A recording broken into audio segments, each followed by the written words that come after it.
ગુણાતીતાનંદ સ્વામી બોલ્યા છે, હું બોલું છું, મારી સાથે બધા બોલજો. સ્વામિનારાયણ હરે. સ્વામીએ વાત કરી જે આપણો જન્મ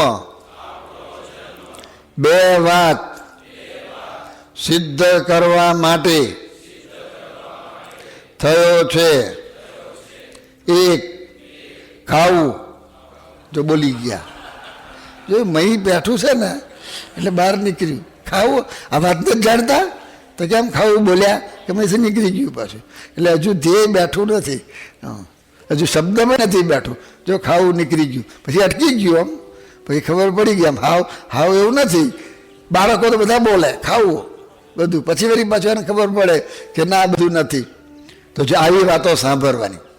ગુણાતીતાનંદ સ્વામી બીજી વાત બોલ્યા કે આપણે તો અક્ષરધામમાં જવું છે એવો એક સંકલ્પ રાખો.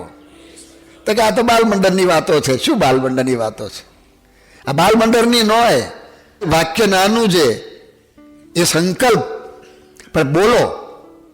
એ બોલવામાંથી પણ કંઈક થશે. થોડીક આવી વાતો સ્વામિનારાયણ ભગવાન બોલ્યા છે કે આપણું નિશાન અક્ષરધામ છે. મધ્યનું 22, પ્રથમના 21માં કહ્યું કે આપણે અક્ષર મુક્તની પંક્તિમાં ભરવું છે એવો વિચાર રાખો. એવો શબ્દ છે, એક્ઝેક્ટ શબ્દ જોઈ લેવો, પણ આવા થોડાક વાક્યો એ બોલવા. પછી મેં કહ્યું એ પ્રમાણે આવા જે પ્રસંગો હોય તો એ પણ જાણવા. પછી આપણું હવે ધ્યેય જે છે તો આ તો એકદમ ઊંચું થયું કે પીએચડી થવું છે. પણ પીએચડી કેવી રીતે થવાય? એની શરૂઆત ક્યાંથી થાય કે લોઅર કેજીથી થાય. એ તો જાણીએ છીએ ને આપણે બધા. પીએચડી થાય છે તો લોઅર કેજીથી થયા છે ને. જે સ્ટેન્ડર્ડમાં હોય એ સ્ટેન્ડર્ડમાં.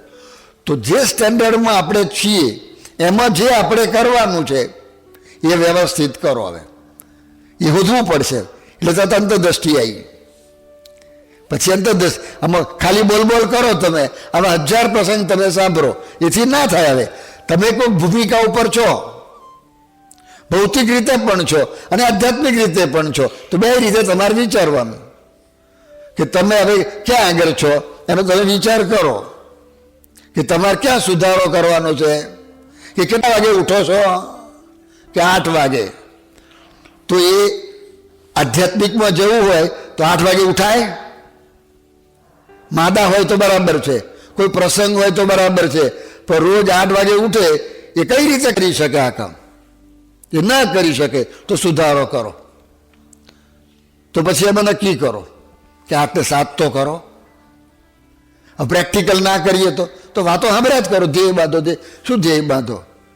પણ ધ્યેયમાં પછી આટલું તો થોડોક તો સુધારો કરવો પડે. તો એવું ઘણું આવશે.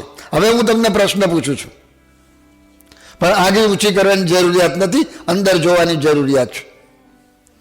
સિનેમા જોવાથી ધ્યેય સિદ્ધ થાય ખરું? પેલું હા કે ના કહો. તો કેમ બધા ના બોલ્યા? સિનેમા જોવાથી ધ્યેય સિદ્ધ થાય ખરું? આ વર્ષ આ કયા એપ્રિલ ચાલે છે?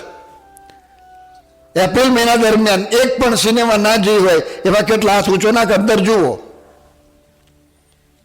તો વિચારવું પડે પછી કઈ રીતે સિદ્ધ થાય. તો બંધ કરવું પડે. હવે જો તમારા મને ઘણા બંધ કર્યું હશે, નથી કર્યું એવું બી નહીં, પણ તોય કઈ ભૂલ થાય તે શોધવાની આવી અંતરદ્રષ્ટિ. તો શું શોધવાનું આવ્યું કે આમ તો તમે નથી જોતા, પણ તમે કોઈક મહેમાનને ઘેર ગયા અને તે વખત સિનેમા ચાલે છે તો તમે સહેજ જોઈ લો એ ખામી છે. તમે ચાલુ નથી કરતા પણ તમે સહેજ જોઈ લીધી અને તમે એને કહી શકતા નથી બંધ કરી દો, અથવા તમે ઊભા થઈને ચાલી શકતા નથી. એ સુધારવું પડે. એ ભલે જોતો આપણે એને બંધ ના કરી શકીએ. હવે તમે એને ઘેર ગયા છો તો કાં તો તમારે આંખ બંધ કરીને બેસવું, પણ એ દ્રઢતા તો એ કેળવવાનું આવ્યું. જોયું? એમને ચાલુમાં તો તમે બરાબર છો, ચાલુમાં તો ચાલે જ છે, બરાબર છે. તો આવું દરેકમાં આવશે. હવે એટલું ધ્યેય તો બાંધો.